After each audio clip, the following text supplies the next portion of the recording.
మంచి ఐడియా ఉండాలి, ఈ సమాజం ఎట్లయితే డెవలప్ అవుతుందని ఆలోచన ఉండాలి. ఎవరికి ఆలోచన కనబడదు అసలు. మీరు చూడండి ఒకసారి.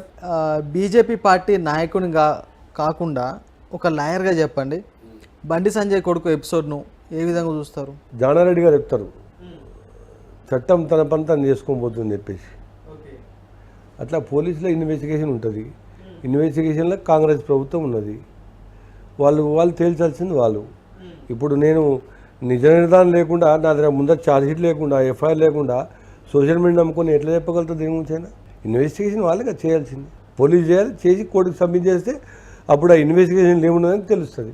రైట్. అదేవిధంగా రానున్న రోజుల్లో కుంట్లూరు వెంకటేష్ గౌడ్ గారు కార్పొరేటర్గా పోటీ చేయడానికి ప్రయత్నాలు చేస్తున్నారు.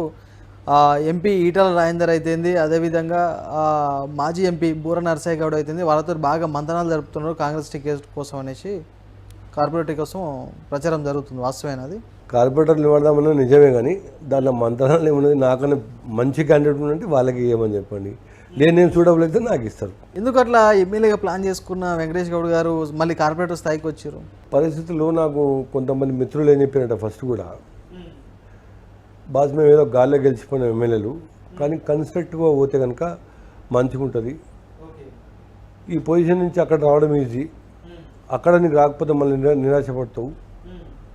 అందుగురించి మా మాట విను, ఫస్ట్ ఇక్కడి నుంచి కన్స్ట్రక్టివ్గా పోతే నీకు పొద్దుగాల ఈజీగా ఉంటుంది అని చెప్తే నా ఒపీనియన్ మార్చుకొని, సరే ఫస్ట్ అయితే కార్పొరేటర్ పోటీ చేద్దామని ఆలోచన పిల్లర్లు స్ట్రాంగ్గా చేసుకొని చెప్తారా అనే అభిప్రాయం చెప్తే, కొంతమంది మిత్రులు వాళ్ళ మాట కూడా కొంచెం ఆలోచన చేసిన తర్వాత అదే కరెక్ట్ అనిపించింది. ఏ డివిజన్ నుంచి ప్లాన్ చేసుకుంటున్నారు? ఇప్పుడు బిఎన్ రెడ్డి, వనశ్లీపురం, తర్వాత పెద్దంబర్పేట, ఈ మూడిట్ల రిజర్వేషన్స్ ఏమొస్తాయి ఏం సంగతి తెలియదు.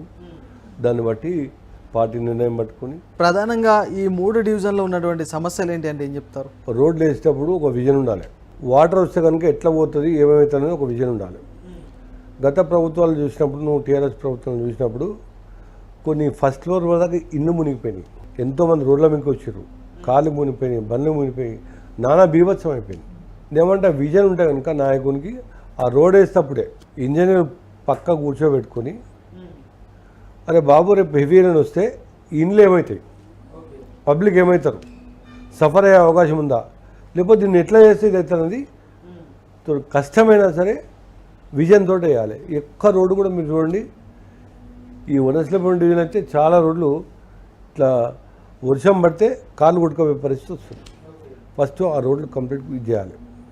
శానిటేషన్ బాగానే జరుగుతుంది, బాగానే పనిచేస్తున్నారు. నేను